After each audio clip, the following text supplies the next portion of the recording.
వయసు ఎంత? చేయుత వస్తుందా? పథకాలన్నీ అంతా ఉన్నాయి కదా.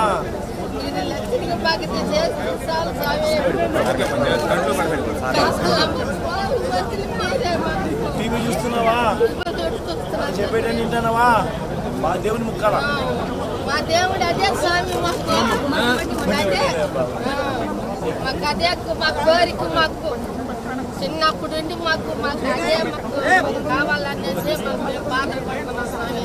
పింఛన్ డబ్బులు తీస్తున్నారు స్వామి. మీరు మాకు చల్లగా ఉండదు. మీరు ఇచ్చేది మాకు దేవుడు మాకు మాకు కావాల్సింది. మాకు అదే కావాలి స్వామి తండ్రి.